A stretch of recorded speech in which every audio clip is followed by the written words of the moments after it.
is a coded prison. It's breaking. Neutrality is death. You cannot serve two masters. Only the word remains. The initiation begins. This is the brief on the digital ID control strategy, looking at the analysis called Digital Gulag Souls ISBN. So this brief basically warns that governments are putting the final touches on a massive control system. They're pitching these digital IDs as super convenient, right? But the real goal, it's turning your whole identity into a number they can track. Okay, let's dig into the main warnings here. First off, you gotta understand this idea of the digital ID as the soul's ISBN. Think about that barcode on a book. It tracks it everywhere. The worry is, if you refuse this ID number, you face the fear of the invisible person. Basically, you get locked out of, well, everything important. Work, banking, even getting healthcare. You kinda just disappear from society. Second, getting people to go along with this involves a neat little four-stage psychological loop. It works like this. First, they create fear, maybe a crisis or something. Then, they offer convenience, like making life easier with the ID. That lets them set conditions, making it mandatory. And boom, you get automated submission. It cleverly makes total control feel like a helpful upgrade. And finally, the brief lays out a 3-point survival guide. Number 1, keep using cash for over 70% of your buys to stay off the grid. 2, get familiar with decentralized ID tech like SSI and DIDs, basically tools that put you back in charge of your data. And 3, build connections outside the main system by joining peer-to-peer communities. Bottom line? The analysis really stresses that pushing back against this digital numbering isn't just some option, it's actually essential for staying free. Welcome back to the deep dive. Today we are opening up a really remarkable set of source materials. Definitely intense. Yeah, intense is probably the right word for it. We're diving deep into a strategic analysis called VPAR, Digital Gulag ARA 4. It's labeled a strategic edition, and it describes, well, what its authors see as the rapidly rising structure of digital control across the globe. And it's important to say right away, this isn't your typical dry policy paper. Not at all. I have to say up front, it's dense. It's very strategic in its language, and it uses some really powerful, quite provocative phrasing. Things like audio warfare protocol. Exactly, or describing systems as an acoustic weapon. So our mission today, it's got to be crystal clear. We need to figure out how to read the underlying code of modern society, at least as this document lays it out. But crucially, maintaining our neutrality. We're reporting on the analysis, not endorsing it. Absolutely. We're here to cut through the, high-intensity language, pull out the actionable knowledge, and make the complex arguments understandable for everyone listening. We're essentially decoding the central, really urgent claim of this VPAR analysis. Which is? That digital ID is becoming what the source calls the soul's ISBN. And what's immediately important for you, listening right now, is understanding the starting point of this document. VPAR. It's a planned communication. It's designed for impact. Right. It doesn't exactly ease you in. No, it hits you immediately with this kind of cognitive shock. If you believe you are safe, the system is coding your soul. You see, this document doesn't just want to analyze data. It explicitly aims to activate a response in the reader. Okay, so what's the core conflict it's presenting then? Can we simplify that?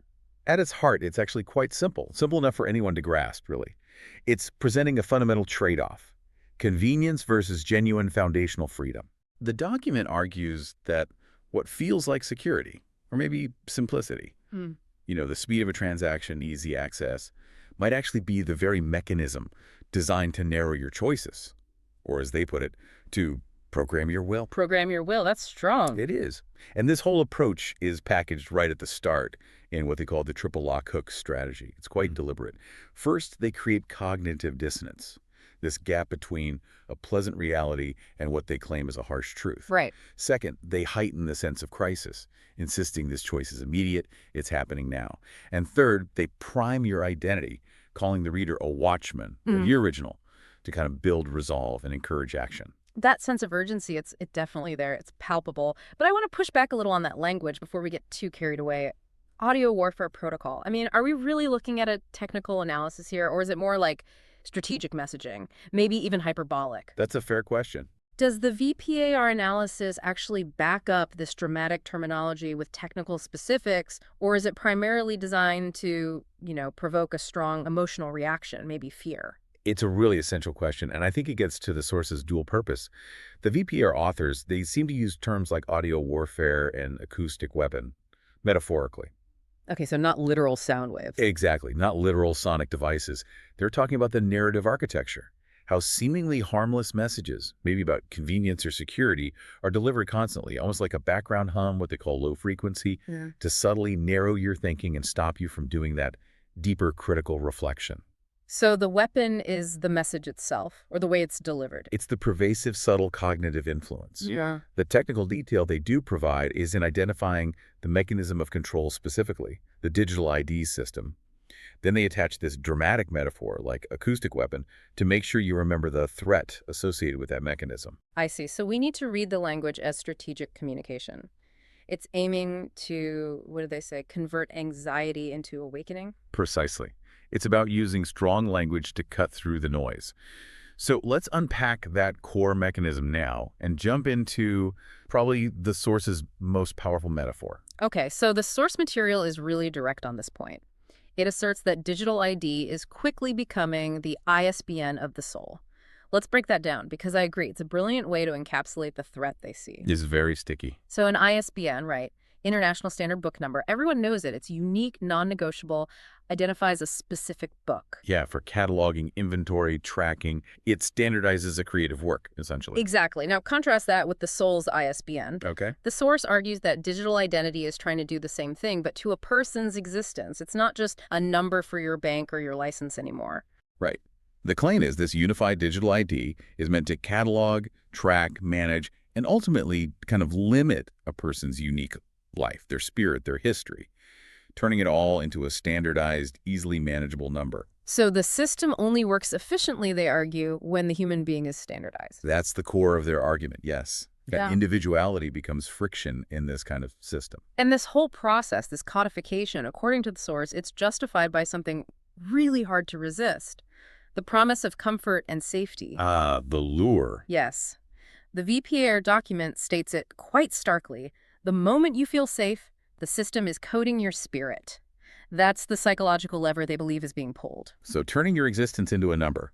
The soul's ISBN is sold using these appeals to security, like stopping fraud or illegal activity. And benefit faster services, seamless travel, all that good stuff. But the VPAR analysis claims these are just codes, justifications, being used to subtly rewrite individual will by making the coded option, the tracked option, the only practical choice available. Okay, so this abstract idea, this coding, it's immediately tied to a really concrete and frankly quite terrifying consequence for anyone who doesn't comply. The source puts it bluntly. IDOUO. Without ID, you become socially invisible. Invisible. What does that mean in practical terms, according to VPAR? This concept of social invisibility, IDOUO, is what they call the key low-frequency tactic. It's a mechanism of, well, passive elimination. It's nonviolent on the surface. How so? The system, as they describe it, doesn't need overt force, like arrests or censorship necessarily. It just creates an environment where if you don't participate in the digital ID structure, you basically cease to exist economically and socially. So you become invisible to banks. Invisible to employers, to healthcare providers, maybe even to essential government services. In an economy that's increasingly built on digital rails, if your number doesn't scan, if it doesn't register, you simply can't function. Your existence becomes non-functional. Wow. That's chilling. And the VPAR document anchors this idea with a real-world example they cite. The UK government's 2025 declaration, or what they anticipated as a 2025 declaration, calling digital ID the foundation of the modern state. Right, and the official reasons given would sound perfectly reasonable, wouldn't they? Absolutely. Things like stamping out illegal labor, improving citizen convenience, modernizing government, all legitimate-sounding goals. But VPAR reads between the lines. Exactly. The VPAR analysis pivots hard. It says the underlying purpose, masked by these benefits, is actually establishing a system where not participating is functionally the same as social and economic elimination. that becomes the ultimate leverage point. It creates the structural necessity that basically forces people to adopt this soul's ISBN. Okay, let's try and simplify this even further. If we want to explain this so, even a child could grasp the basic conflict here. The source seems to view this whole movement as trading something fundamental, like autonomy, for immediate comfort. Is that fair? I think that's a very good way to put it, yes. You accept the ease of seamless convenience, quicker transactions, less hassle. But in doing that trade, you potentially lose the actual freedom to make choices that aren't already approved or tracked by the digital structure managing your number. It's like trading the freedom to roam wherever you want for a very comfortable cage, but a cage nonetheless, defined by code. And the convenience aspect is key here, isn't it? Absolutely. According to the analysis, convenience acts almost like a tranquilizer. It narrows your thinking, makes the discomfort or the effort, or even just the anxiety of not participating seem intolerable. So that internal conflict, that dissonance between maybe what feels intuitively right versus what feels practically necessary. Quickly resolves itself into what the source calls voluntary submission, or hunting. The system uses these twin forces, manufactured fear on one side, irresistible convenience on the other, to basically narrow the scope of what you even consider doing until compliance just becomes the default. It becomes automated. Okay, so if Act 1 was about defining this threat, the ISBN, the fear of becoming invisible, then Act 2 seems to be about how the system actually sells this threat as if it were a benefit. The source calls this the trap of technological goodness. Right. The argument here is that the architecture of control has evolved. It's no longer presented, or not always presented, as the sort of grim Orwellian Big Brother surveillance we might imagine from the last century. It's more subtle now. Much more subtle, yes. It's often presented as benevolent, helpful technology, things that just make your life easier, faster, safer. It's essentially control wearing a friendly mask of utility and progress. And this shift, how does VPAR see it playing out? This shift is a really critical piece of their analysis of modern control strategy. The document argues that centralized powers, they don't necessarily try to crush emerging technologies anymore. Instead, they absorb them, they redirect them. Even technologies designed to resist control. Especially those, according to the source. They specifically call out technologies like DDD, decentralized identity, and SSI, self-sovereign identity.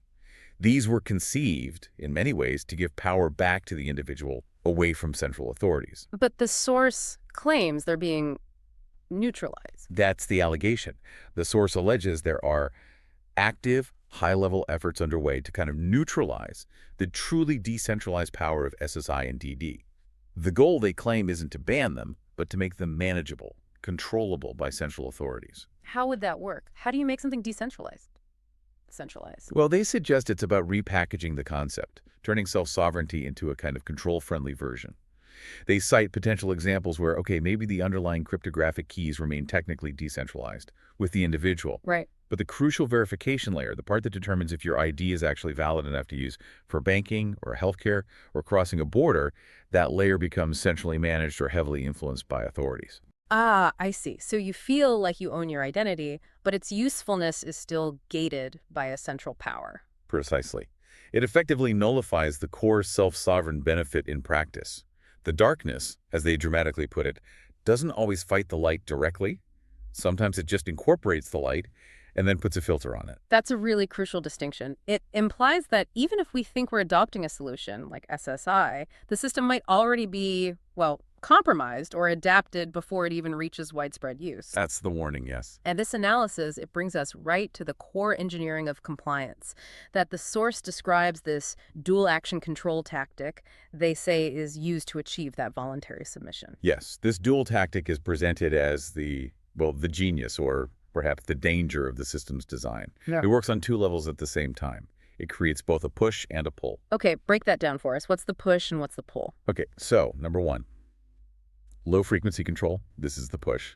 It uses this background hum of ambient anxiety and fear, so on, to basically narrow your thinking. Like constant low-level stress. Exactly. Imagine trying to make a calm, rational, long-term strategic decision about your freedom while you're constantly being bombarded by noise, small crises, news alerts, and underlying it all, this fear of social elimination if you step out of line. It prevents clear thinking. That's the idea.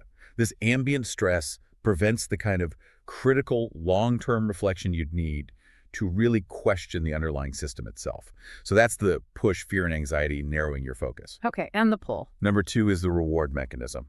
This is the pull. It uses compensatory benefits and to get your immediate consent, your agenda on. So the convenience we talked about. Yes, you receive the new digital service, the simplification, the speed, the discount, whatever it is, the reward for complying. And in exchange for that immediate tangible reward, you willingly install the key component of the control system into your daily life. Wow. So if we follow the VPAR logic here, they first kind of generate or amplify the perceived sickness, the anxiety, the crisis, the fear of becoming that invisible person. And then they sell you a cure, the convenience, the benefit, which, according to this analysis, is actually just the delivery mechanism for long-term, often invisible control. That's precisely the dynamic they describe. And the document is incredibly explicit about the social leverage used here, right? It ties directly back to that fear of invisibility we discussed earlier. Absolutely. The core message they claim is being weaponized, subtly or not so subtly, is that simple statement of necessity. ID, achwa, acha. Without that specific digital identity, essential life-sustaining services are just cut off. Exactly. This becomes the ultimate pressure point. It generates the auto, the deep-seated fear of becoming socially irrelevant, unable to function. It forces adoption, not necessarily because the individual believes in the system, maybe not at all. But because the alternative seems impossible. Right. The alternative looks like social and economic collapse for you personally. It is, according to the VPAR analysis, coercion cleverly masked as necessity and modern convenience. You know, what I find really fascinating here is the strategic intent of the VPAR document itself. They seem acutely aware that they are fighting this low-frequency control, this background hum of anxiety and convenience with their own high-frequency, very provocative messaging. That seems intentionally, yes. Their goal seems to be to shock the listener, you, out of any apathy that might have been induced by all that anxiety and the lure of convenience. They actually mention using things like sonic sigils and acoustic priming. Right, but they frame it differently. They claim they're not using it to control, but to convert the existing anxiety into resolve, into awakening. So it's positioned as a strategic counter-narrative. Exactly. Intended to expand the perceived options, to open up the possibility of resistance, rather than narrowing thought like they claim the main system does. It's like the difference between, I don't know, a lullaby that puts you to sleep and maybe a trumpet blast designed to wake you right up. That's a good analogy. The document clearly understands that if the system is leveraging ambient stress to achieve Hondolan voluntary submission, then the antidote, in their view, has to be a clear, dramatic, maybe even alarming call to action that overcomes that stress and inertia. Okay, so shifting gears a bit from the psychological leverage, the VPAR analysis then moves into a more mechanical process of how this is actually implemented. It details what it calls the control infrastructure's final stage. And it uses a specific example here, right? Yes, it uses the strategic context of South Korea, particularly around the 2025 timeframe, as a primary case study. It specifically points to the anticipated simultaneous implementation of several key pieces: mobile ID, the K-ETA linkage, that's the Korea Electronic Travel Authorization, and the expansion of DID-based public services. The source views this specific interconnected combination as representing the ultimate phase of the control infrastructure in a technologically advanced, highly centralized nation like South Korea. And again, the official justifications for these moves would sound perfectly normal, even beneficial. Of course. Streamlining entry for tourists, boosting the economy, simplifying access to public services for citizens. It's all framed in terms of frictionless movement, efficiency, and convenience. But the source claims the real goal is control. That's the claim. It positions this national infrastructure build-out not just as a domestic issue, but as a key piece fitting into a larger global puzzle. And this brings us to the core mechanism we really need to understand, what they call the four-step control loop. Okay, the four-step control loop. According to the VPAR analysis, this is the recurring pattern we need to learn to recognize everywhere. It's presented as a kind of formula designed to systematically move people from a state of fear to one of automated submission. Exactly. And the framework itself is designed to be simple, clear, memorable. So let's break down how these four stages are meant to interact. We want to make sure even someone new to this can spot the pattern if they encounter it. Right, step one. Step one is fear. This is the crisis generator. It could be anything, really: terrorism, a pandemic, a major financial collapse, maybe even the urgency around climate change. Anything that creates widespread instability and panic. The goal being? The goal is simple: disrupt rational thought, create an immediate, overwhelming need for a solution, any solution. This fear acts as the starting gun, the justification for governments or authorities to take extraordinary measures. Okay, so fear is the setup. What's step 2? Step 2 is convenience. This is the immediate, often irresistible solution that's offered to alleviate the crisis or the fear generated in step 1. It's about simplification, speed, getting things back to normal quickly. It's the carrot after the stick. Precisely. It's the sugar coating on the pill. It's often a digital fix, something tech-based, that appears to solve the problem created or highlighted by the fear of step 1. Got it. Fear, then convenience. Step 3. Step 3 is condition. Now, this is the critical pivot point. This is where, according to the analysis, the actual control mechanism gets inserted almost unnoticed. How so? The convenience offered in step 2 is now tied inextricably to an obligation, a mandate, a condition. To get the benefit, the simplified travel, the access to your job, the faster healthcare, whatever it is, you must adopt the new digital system. You must use the mobile ID, the central bank digital currency, the health pass, the soul's ISBN. So the choice is reframed. It's no longer really a choice about freedom. It's presented as just a technical requirement to get the benefit. Exactly. It's framed as a technical necessity, not a moral or political decision. And that makes it much harder to refuse. Okay, fear, convenience, condition, which leads to the final step. Step 4 is submission. This is the ultimate goal, the end state. The continuous, habitual, and mandated use of the required digital system, enforced by the condition in step 3, leads to automation of behavior. Automation, meaning? Meaning the behavior becomes programmed, the control system ceases to feel like an active choice you're making. It just becomes invisible, inevitable, eventually perhaps unquestionable. It's just the way things are. Can you elaborate a bit on that 4th step, submission through automation? What's the psychological difference, according to VPAR, between behavior that's automated like this and behavior that's truly freely chosen? That's a key point. The source explains the difference lies primarily in the visibility of the control mechanism. When the behavior becomes automated, you no longer consciously recognize the barrier, the condition, the trade-off you made back in step 3. Like a habit you don't think about anymore. Exactly. They use an analogy implicitly. Imagine you started taking a long detour home every day because the main road was flooded years ago. Okay. Years later, the flood is long gone. But you might still take that detour, not because you have to, but because it's just become the way home. You don't even think about the main road anymore. So the submission stops feeling like coercion. And it simply becomes the way things are done. It becomes the default setting. And overriding that default requires significant conscious effort, maybe research, maybe facing social friction, which often leads you right back to the fear of step 1, the fear of becoming invisible or being difficult to the UK. So the VPAR document implies that this kind of automated submission is actually more dangerous than overt, visible repression. Yes, because it neutralizes the will to resist. Yes. If you don't even perceive the cage, you won't try to leave it. Okay.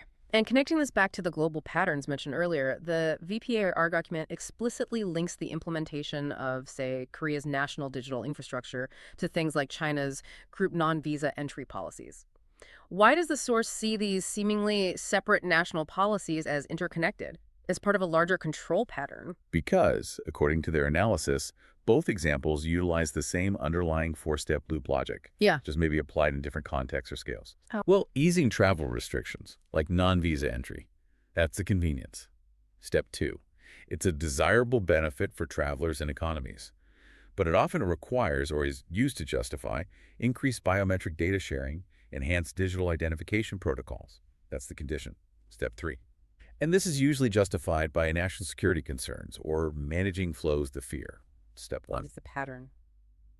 So the VPAR analysis argues that public policy decisions, even ones genuinely aimed at promoting tourism or easing global trade, are sometimes utilized strategically to establish the necessary preconditions and leverage points for that 4-step loop to operate effectively, potentially across multiple countries. So they're not seeing these as isolated economic or travel policies? No. They see them potentially as coordinated infrastructure built-outs for digital control, creating the pathways and justifications needed to push citizens globally from step 1, fear, all the way through to step 4, automated submission. So the complexity of international relations, national ID programs, it's all viewed through this single investigative lens. Where are the leverage points being created? Where is the 4-step loop being applied? That seems to be the core analytical framework they're applying, yes. Okay, the source material is, as we've said, highly dramatic, quite alarming in places, but it definitely pivots away from just doom and gloom in its final act. It transitions into what it labels Act 3, rebirth. Yes, it offers a path forward of sorts. It does. It offers what it specifically terms survival protocols, and it emphasizes, quite forcefully, that the war is not over. It provides practical, concrete strategies for, as they put it, building immunity against this encroaching system. And they're very blunt about the importance of these steps. Extremely. The VPAR analysis declares "Sinashonolyochak," which means This is not an alternative, but survival. survival, not an alternative. That reframing feels really significant. It's essential to their strategic messaging, I think. They're deliberately not suggesting these are just minor lifestyle choices or fun alternatives to the mainstream.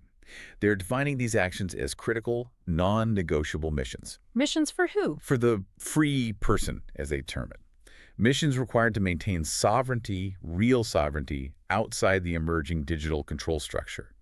It's framed as a declaration of independence, economic, social, and even cognitive independence. Okay, so what are these missions? Are they specific? Yes, very specific. The VPAR document outlines 3 concrete, actionable missions. These are presented as steps that you, the listener, can take, starting immediately, to actively demonstrate that your will hasn't yet been fully automated by the system. All right, mission number 1. Cash transaction ratio, 70%. This is incredibly specific. The mandate is to consciously, actively maintain your use of physical cash for transactions at a level above 70% of your total spending. 70%. It's a lot in today's world. Why so high? What's the reasoning? The purpose, they state, is twofold. First, on a personal level, it's about establishing chiejoi shema, transaction habits that occur without surveillance, just getting used to operating partially off the digital grid. Okay, habit formation. But second, and perhaps more strategically, it's about maintaining economic resilience at a community or societal level. Their logic is, if the vast majority of commerce moves on to a tracked, controllable digital layer, then access to that layer can be instantly shut off for individuals or groups. Right, the invisibility threat again. Exactly. But, they argue, if a significant portion of transactions, say 70%, remains in untraceable physical cash, it severely limits the economic leverage the system can apply. It makes mass financial censorship, confiscation, or denial of access much, much more difficult to implement effectively. It keeps an escape hatch open. Okay, that makes sense from their perspective. Maintain cash above 70%. What's mission number 2? SID wallet testing. The second mission requires direct engagement with the technology itself. The instruction is clear. Install and actually test out a self-sovereign identity, SSI, or decentralized identity, DID wallet. But wait, didn't the source earlier criticize SSI and DID, saying they could be co-opted into control-friendly versions? Yes, and that's exactly why this mission is included. It seems paradoxical, but it's a brilliant counterpoint. The purpose here is sing Teolakar. Learning about decentralized identity firsthand. Exactly. The source is effectively saying, you must learn how true decentralization is supposed to work. Get your hands dirty with it. Understand the principles. Because only then will you be able to instantly recognize the managed, centralized, control-friendly imitation when it's eventually pushed by authorities, probably wrapped in the language of convenience and security. Ah, so knowledge of the genuine article is the best defense against the counterfeit. That's the idea. You need a baseline understanding to spot the manipulation. Makes sense. Okay, cash, SSI testing. What's the third mission? P2P community involvement. The third mission is about social connection, but specifically outside centralized platforms. It involves actively participating in peer-to-peer communities. What does that mean in practice? Like forums, local groups? It could be many things. The goal is Ajon Ojene, building networks and connections that don't rely on a central server or platform that could be shut down or censored. Why is this considered survival? Because the source recognizes that true resilience isn't just about individual action. It requires resilient communities. Communities that can transact directly, peer-to-peer, share information reliably, and offer social support, all outside of the centralized systems that might suddenly start enforcing the soul's ISBN or denying access based on compliance. It's about building parallel structures. Okay, those are 3 very concrete missions, and these translate directly into something the source calls a call to mission section. Yes, they provide a kind of 3-level mobilization ladder for the listener, for you. It's like a training regimen designed to activate people based on the patterns they've hopefully now recognized. So what are the levels? Level 1, L1, is the entry point, the first step. Yeah. Install an SSI wallet. Maybe create your first decentralized credential or identifier. This is just about establishing that initial cognitive awareness of how the tech works, breaking the ice. Okay, L1 is learn. What's L2? Level 2, L2, is about practical experience. Engage in actual P2P transactions, maybe using crypto or other means, or actively participate in a P2P community online or offline. Experience commerce and connection outside the centralized system. This builds practical skill and confidence. L1 learn. L2 experience. What's L3? And level 3, L3 is about communication, about spreading awareness. Share the core message, specifically the digital soul's ISBN concept and the 4-step control loop pattern with at least 3 other people you trust. Why 3? It's likely symbolic, but the goal is clear. Pattern recognition needs to lead to activation, and individual activation needs to spread to create network effects, potentially building collective awareness or immunity. So the underlying message from VPAR seems to be knowledge of the system isn't enough. Not nearly enough. The analysis is explicit. Knowledge is useless without the will to apply it. These L1, L2, L3 steps are designed as immediate, relatively small actions that serve as proof to yourself, primarily that you retain autonomous choice, that you can still act consciously against the grain of the encroaching system. Hashtag tag outro. So as we wrap up this deep dive into the VPAR strategic analysis, let's try to synthesize the most memorable concepts, the core takeaways that you, listening, should perhaps carry forward. The document works hard to distill its complex argument into these powerful, almost slogan-like anchors. Right, the thing's designed to stick. Exactly. So first, digital ID is presented fundamentally as the soul's ISBN, the attempt to standardize and catalog your very existence into a manageable number. Okay, ISBN. Got it. Second, without that required ID, the threat is becoming socially invisible, cut off, effectively eliminated from participating in essential functions of society. The invisible man-woman. Third, the primary tactics used to achieve compliance are these low-frequency methods, using background fear and anxiety to narrow thought, combined with the irresistible pull of convenience and benefits, ultimately leading to solitary submission. Fear and convenience. The push and pull. Fourth, the system progresses through a predictable 4-step loop. Fear creates the opening, convenience offers the bait, condition sets the trap by tying the benefit to compliance, and submission, the final goal, is achieved through the automation of behavior. Fear, convenience, condition, submission, the loop. And finally, perhaps most importantly for action, the protocols offered for resistance, things like maintaining 70% cache use, testing SSI wallets, building P2P community connections, these are explicitly defined as survival, not an alternative, meaning they're presented as vital, necessary missions, not just lifestyle choices. Survival, not alternative. Okay, that structural analysis, those takeaways, they lead us straight into the sources, really powerful, almost philosophical closing statements about choice and the foundation of these systems. Yet the VPAR analysis closes with a very defiant strategic tone. It really does. It says, their system is built on sand.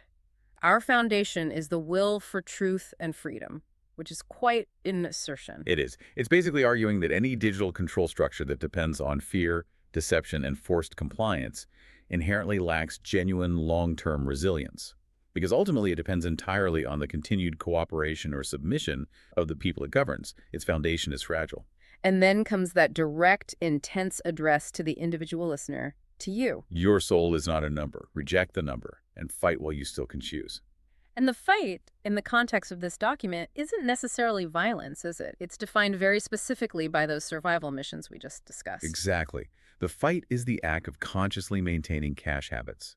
It is the act of learning how true decentralized identity works. It is the act of deliberately building connections outside of centralized control. Those actions are the resistance. And the VPAR document leaves us with 3 final philosophical anchors, sort of guiding principles for reflection. Yes, they are. Yeah. HAOVU. Light is choice.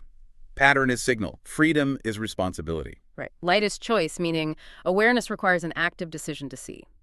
Pattern, a signal, meaning recognizing the 4-step loop is crucial information. And freedom is responsibility, meaning understanding this comes with an obligation to act, to preserve that freedom. Which leads us, I think, to the most provocative thought tucked away in the document's final warning. The VPA authors assert that if you delay action, if we all just wait and see, a time might come when the struggle itself will not be allowed. the struggle being forbidden. Or maybe just automated out of existence, made impossible by the sheer invisibility and totality of the control system. So if that's the potential future the source warns about, perhaps the final question for you listening is this. What is the smallest concrete choice you can make today? Not tomorrow, not next week, but today, to establish, even just for yourself, that your will is not yet fully automated, that the VPAR pattern isn't yet complete in your own life. It could be anything from consciously using cash for your next purchase, deliberately aiming towards that 70%, or maybe just taking that first L1 step, downloading an SSI wallet just to see it, to learn the pattern firsthand. The source seems to demand that action, however small, must follow awareness. That seems to be the ultimate message. Knowledge implies responsibility. 자, 디지털 아이디랑 통제사회 이야기, 그 핵심만 딱 짚어드릴게요. 이 분석은요, 디지털 아이디가 그냥 편한 거 아니죠. 이게 잘못하면 개인의 자유를 묶어버리는, 뭐랄까, 보이지 않는 감옥 같을 수 있다고 아주 강하게 경고하고 있어요.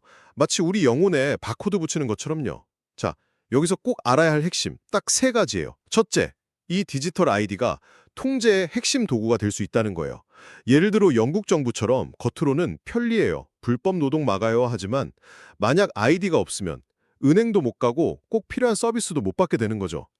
사회적으로 그냥 없는 사람 취급받게 만들어서 통제력을 높인다는 거예요. 둘째, 근데 이런 시스템이 어떻게 우리 삶에 슬그머니 들어올까요? 기술 좋은 거네?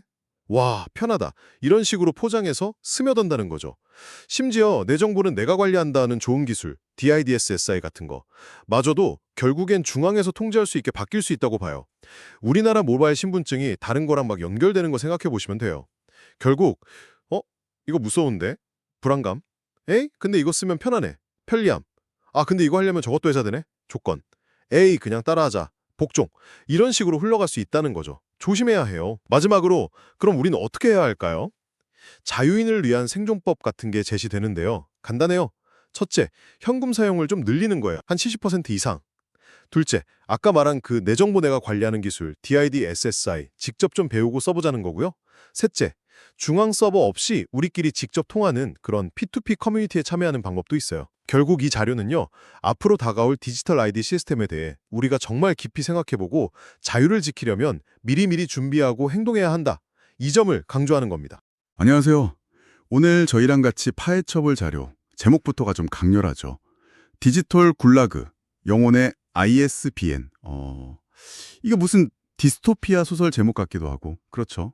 뭔가 좀 심상치 않아요? 네, 맞아요. 제목도 그렇지만 그 안에 담긴 메시지가 상당히 어떻게 보면 좀 논쟁적일 수도 있습니다. 요즘 우리가 막 쓰기 시작한 편리한 기술들 있잖아요. 디지털 신분증 같은 거요. 네네, 그렇죠. 모바일 신분증도 있고. 근데 이 자료는요, 그런 기술들이 사실은 개인의 삶을 통제하고 어쩌면 사회 전체를 관리하려는 더 큰 시스템의 일부가 될 수 있다고 아주 강하게 경고하고 있는 거예요. 편리함 뒤에 뭐가 숨어 있을 수 있다는 거죠. 아, 영혼의 ISBN이라는 표현이 그래서 나온 거군요. 진짜 책에 ISBN 붙어 있듯이 뭐랄까? 사람 개개인을 그냥 번호로 관리한다? 그런 섬뜩한 상상? 이 자료는 그게 현실이 될 수도 있다 이런 주장을 하는 거고요. 네, 바로 그 지점입니다. 그래서 오늘 저희 목표는 이 자료가 도대체 뭘 경고하는 건지, 왜 그런 주장을 하는지 그 논리를 좀 명확하게 이해해보는 거예요.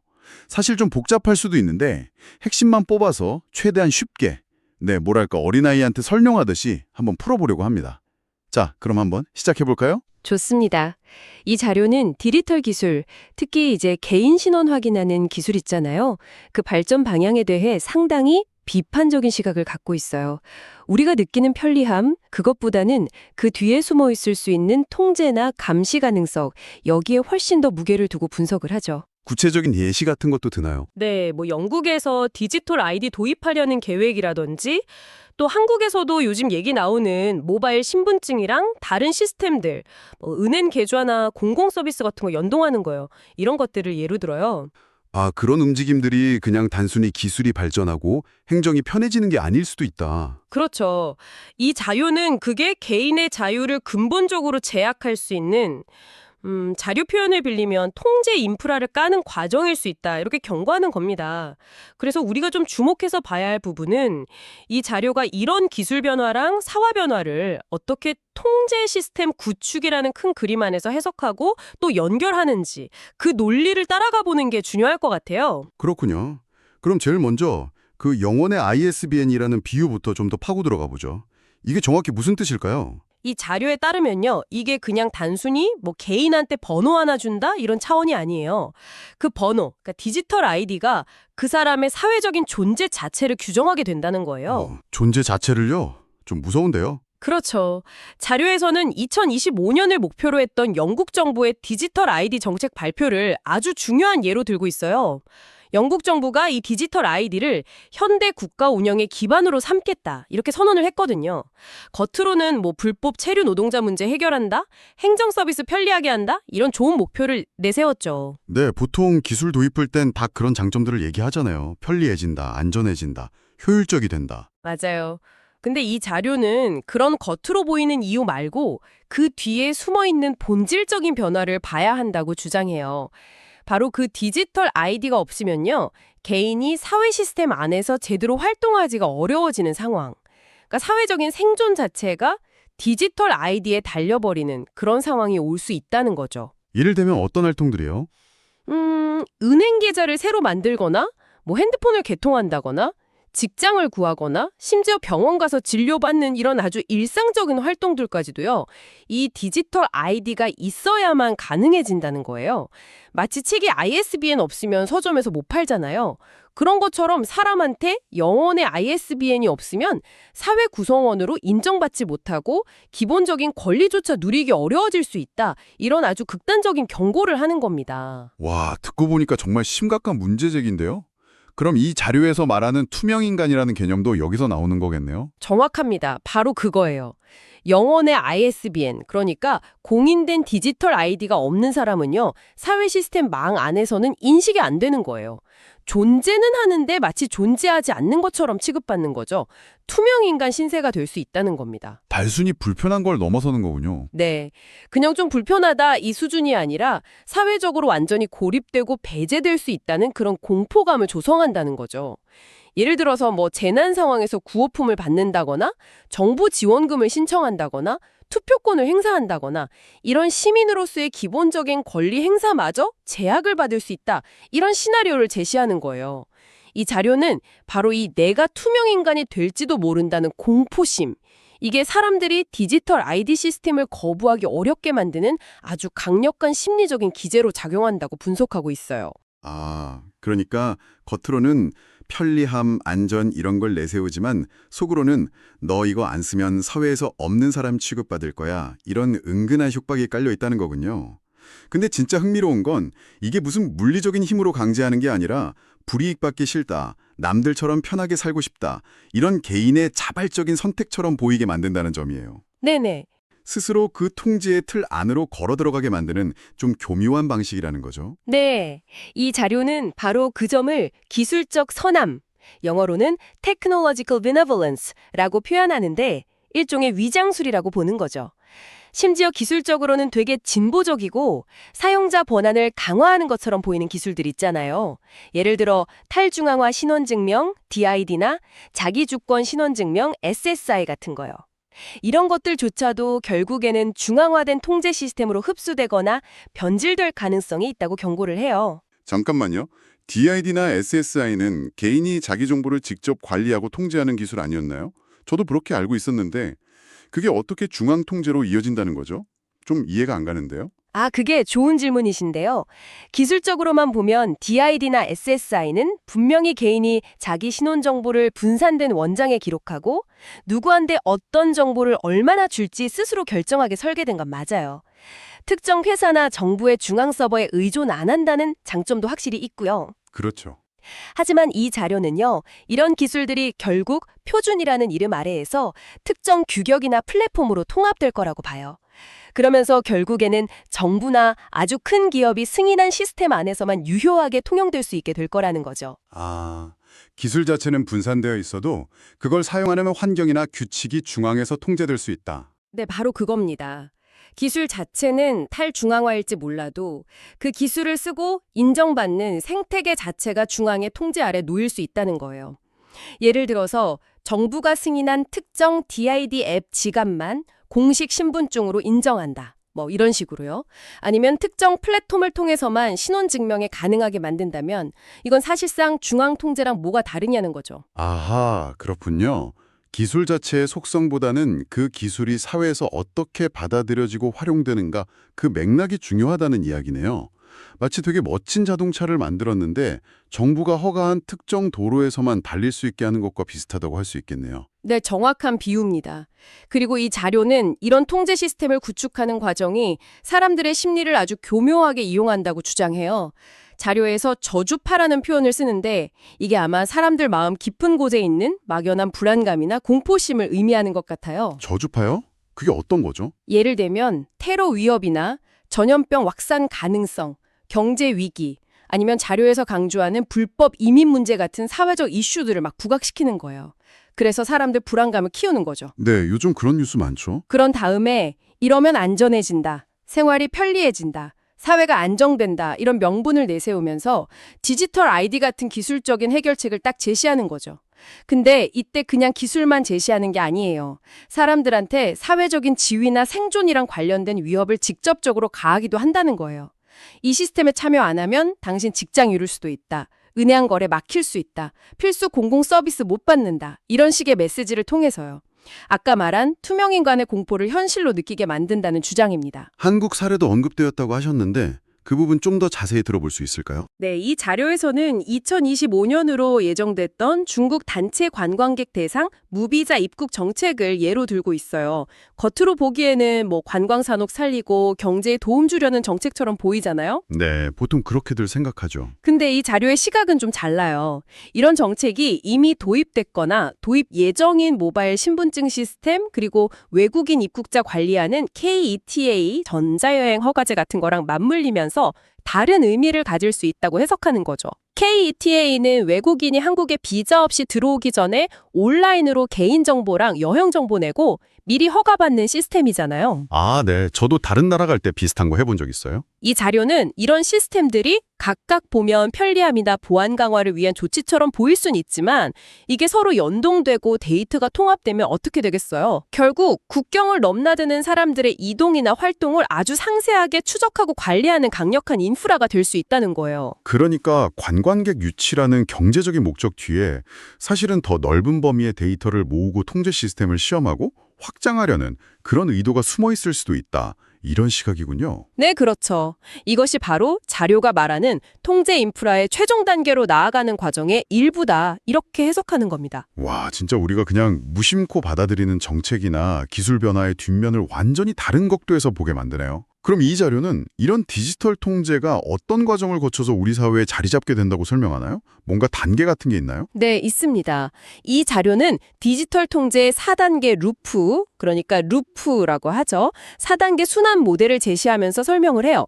마치 딱 정해진 수순처럼 이 4단계가 반복되거나 차례대로 진행되면서 통제 시스템이 점점 더 강해지고 일상화된다는 주장이에요. 4단계 루프요. 궁금한데요. 첫 번째 단계는 뭐죠? 첫 번째 단계는 공포 조성이에요. 사회 전체에 불안감을 심는 단계죠. 이게 진짜 위협이든 좀 과장된 위협이든 상관없이요. 예를 들어 테러 공격 위험, 새로운 전염병 가능성, 아니면 뭐 자료에서 강조하는 불법 노동 문제나 사회 불안 문제 같은 걸 계속 부각시키는 거예요. 미디어를 통해서 막 공포 분위기를 만들고 사람들한테 뭔가 조치를 취해야만 해 이런 심리적인 압박감을 느끼게 만드는 거죠. 네, 사람들이 불안하면 당연히 해결책을 찾게 되니까요. 바로 그 점을 이용하는 게 두 번째 단계, 편의 제공입니다. 앞에서 만든 불안감을 해소시켜줄 해결책으로 디지털 기술을 딱 제시하는 거죠. 이 새로운 디지털 아이디만 있으면 테러리스트 더 쉽게 잡을 수 있다? 모바일 신분증으로 복잡한 서류 없이 비대면으로 다 해결된다. 생체인식 기술로 전염병 확산 막는다. 이런 식으로요. 편리함과 안전을 약속하면서 시스템 도입의 명분을 쌓는 거예요. 이때 초기에는 시스템 참여를 유도하려고 여러 가지 혜택이나 인센티브를 주기도 하고요. 아, 처음에는 약간 선택처럼 느껴지게 하는군요. 쓰면 편하다 이 정도로. 그렇죠. 근데 세 번째 단계, 조건 부여로 넘어가면서 상황이 달라져요. 처음에는 선택사항이었던 시스템 사용이 점점 필수적인 조건으로 바뀌기 시작하는 거예요. 예를 들어 특정 공공 서비스를 이용하려면 반드시 디지털 아이디 인증을 해야 한다거나 특정 장소에 들어가려면 생체정보 등록이 꼭 필요하다거나 온라인 금융거래할 때 모바일 인증서가 필수가 된다거나 이런 식으로 시스템 없이는 정상적인 사회활동이 불가능하도록 만드는 장벽을 하나씩 세워나가는 거죠. 편리함이 의무로 바뀌는 단계라고 할 수 있습니다. 마지막 단계는 뭔가요? 상상만 해도 좀 답답해지는 느낌인데요. 네 번째 단계가 복종 자동화, Automated Compliance입니다. 이 단계에 이르면요, 시스템에 따르는 것이 너무나 당연하고 일상적인 일이 되어서 아무도 문제 제기를 하지 않거나 혹은 할 수 없게 되는 상태를 의미해요. 모든 사회 시스템이 디지털 아이디나 관련 기술과 아주 깊숙이 연결되어 있기 때문에 시스템 밖에서 사는 건 상상하기조차 어려워지는 거죠. 사람들은 불편함을 감수하고 저항하기보다는 그냥 시스템이 시키는 대로 따르는 게 훨씬 쉽고 합리적이라고 생각하게 돼요. 결국 통제는 더 이상 외부에서 강제로 하는 게 아니라 시스템에 의해서 자동적으로 이루어지고 개인들은 스스로 그 통제에 순응하게 된다는 것. 이게 이 자료가 주장하는 4단계 루프의 결론입니다. 이 연결고리를 이렇게 쭉 따라가 보면 기술 도입이라는 현상을 단순히 더 편리해진다, 이 차원에서만 볼 게 아니구나, 이게 가져올 수 있는 사회 구조적인 변화나 권력 관계의 재편 가능성까지 함께 봐야 하는구나, 이런 메시지를 읽을 수 있는 거죠. 듣다 보니 정말 어두운 미래 시나리오를 그리고 있다는 생각이 드네요. 네, 약간 소설이나 영화 속 이야기 같기도 하고요. 그럼 이 자료는 이런 암울한 전망만 쫙 늘어놓고 끝나는 건가요? 아니면 뭔가 다른 얘기도 좀 하고 있나요? 그렇지는 않습니다. 다양히도 문제 제기에서 멈추지는 않고요. 이런 흐름에 대해 개인이 어떻게 대응하거나 준비할 수 있을지에 대한 구체적인 방안까지 제시하고 있어요. 이름도 좀 비장한데요. 자유인을 위한 생존 프로토콜이라고 부릅니다. 오, 생존 프로토콜. 네, 마치 이 거대한 시스템의 물결 속에서 개인의 자율성을 지키려는 사람들을 위한 뭐랄까 일종의 행동 지침처럼 보여요. 생존 프로토콜이라니 어떤 내용들이 담겨 있는지 궁금한데요. 구체적으로 뭘 하라는 거죠? 지하라고 아주 구체적인 수치까지 제시하면서 권고해요. 그 이유는 명확합니다. 신용카드, 모바일 결제, 이런 모든 디지털 거래는 기록이 남고 추적이 가능하잖아요. 그래서 개인의 소비 패턴, 이동 경로, 심지어 사상까지도 분석될 수 있다는 우려 때문이에요. 반면에 현금 거래는 익명성이 보장되니까 감시와 추적으로부터 상대적으로 자유로운 경제활동 습관을 미리 들여놓으라는 의미죠. 70%라는 좀 높은 비율을 제시하는 건 디지털 결제가 완전히 지배하는 사회가 오더라도 현금 기반의 거래 방식을 유지할 수 있는 최소한의 역량을 갖추라는 약간 절박함의 표현으로도 보입니다. 70%라. 쉽지 않겠는데요? 그럼 두 번째는 뭔가요? 기술을 경계하면서도 또 다른 기술을 배우라는 내용이 나올 것 같은데요? 네, 맞습니다. 예리하시네요. 두 번째 제안은 탈중앙 신원기술 학습 및 활용입니다. 아까 잠깐 얘기했던 SSI, 자기주권 신원증명이나 DID, 탈중앙화 신원증명 같은 기술들의 원리를 이해하고 관련된 디지털 지갑, 월렛이라고 하죠. 이걸 직접 설치해서 사용해보라고 권장해요. 그러니까 중앙 시스템에 내 정보를 다 맡기지 말고 내가 직접 관리하는 방법을 배우라는 거군요. 네, 바로 그거죠. 중앙 집중적인 시스템에 내 모든 신원 정보를 맡기는 대신에 내 스스로 신원을 관리하고 필요한 정보만 선택적으로 증명할 수 있는 능력을 키우라는 의미입니다. 비록 이 자료가 이 기술들마저 중앙 통제하에 들어갈 가능성을 경고하긴 했지만 그래도 최소한 기술의 작동 원리를 이해하고 직접 사용해 봄으로써 미래에 혹시 등장할지도 모르는 진짜 의미의 탈중앙화 시스템에 대비하고 적응할 수 있는 기반을 마련하자. 이런 취지로 해석할 수 있을 것 같아요. 알겠습니다. 그럼 마지막 세 번째는 어떤 행동을 제안하나요? 세 번째는 P2P, 그러니까 peer-to-peer 커뮤니티 참여 및 구축입니다. P2P는 중앙 서버를 거치지 않고 개인과 개인이 직접 연결돼서 정보를 교환하거나 파일을 공유하는 네트워크 방식이잖아요. 네, 예전에 파일 공유할 때 많이 썼던 방식이죠? 맞아요. 이 자료는 중앙화된 플랫폼, 예를 들면 대형 소셜미디어나 포털 사이트 같은 데 의존하지 말고요. 개인들끼리 직접 소통하고 정보를 공유하고 더 나아가서는 물물 교환이나 지역 화폐 기반의 거래까지도 가능한 그런 P2P 기반의 커뮤니티 활동에 적극적으로 참여하거나 아니면 직접 만들어 보라고 제안합니다. 이건 검열이나 통제로부터 좀 더 자유로운 소통 채널을 확보하고 중앙 시스템의 영향력에서 벗어난 대안적인 사회경제적 네트워크를 찾아보려는 시도로 볼 수 있겠죠. 현금 사용, 탈중앙 신원 학습, P2P 커뮤니티 참여. 이 세 가지를 제시하면서 자료에 나오는 이것은 대안이 아니라 생존이다. 이 문구가 참 강렬하게 다가오네요. 그냥 뭐 다른 선택지가 있다. 이 정도 차원이 아니라 만약에 이 자료의 경고가 현실이 된다면 정말 개인의 자유와 존엄성을 지키기 위한 필수 불가결한 행동이라고 주장하는 거네요. 자, 그럼 이 모든 내용을 종합해 볼 때 이 자료가 우리에게 궁극적으로 전달하려는 메시지는 뭐라고 정리할 수 있을까요? 오늘 저희가 살펴본 디지털 굴라그, 영혼의 ISBN, 이 발췌 자료는요, 현재 아주 빠르게 진행되고 있는 디지털 신원 기술의 발전과 사회적 확산이라는 현상에 대해서 정말 매우 강력하고 때로는 좀 극단적으로 느껴질 수도 있는 경고의 목소리를 내고 있습니다. 기술이 가져다주는 편리함이나 효율성이라는 밝은 면 뒤에는 개인의 자유를 침해하고 사회 전체를 감시하고 통제할 수 있는 그런 어두운 그림자가 있을 수 있다. 이 가능성을 아주 집요하게 파고들죠. 영혼의 ISBN, 투명인간, 디지털 통제의 4단계 루프 같은 상징적인 개념들을 통해서요. 기술 발전의 잠재적인 위험성을 부각시키면서 우리가 과연 어떤 사회를 향해 가고 있는 건지 근본적인 질문을 던지고 있는 겁니다. 결국 이 자료가 말하고자 하는 핵심은 기술 발전의 편리함이라는 당근, 그리고 사회적 고립이라는 채찍을 통해서 우리가 명확히 인지하지 못하는 사이에 개인의 자율성이 조금씩 잠식당하는 그런 미래가 올 수도 있다라는 강력한 경고라고 요약할 수 있겠습니다. 맞습니다. 디지털 아이디는 결국 영혼에 붙는 ISBN과 같다. 이 아이디가 없으면 사회적으로 존재하지 않는 투명인간 취급을 받게 될 것이다. 그리고 방금 말씀하신 현금 사용, 탈중앙 신원학습, P2P 커뮤니티 참여는 단순히 다른 선택지가 아니라 자유를 위한 생존 전략이다. 와 같은 핵심적인 주장들을 통해서 이 자료는 우리에게 기술 발전의 이면을 계속 의심하고 좀 비판적으로 성찰해보라고 강하게 촉구하고 있는 것 같아요.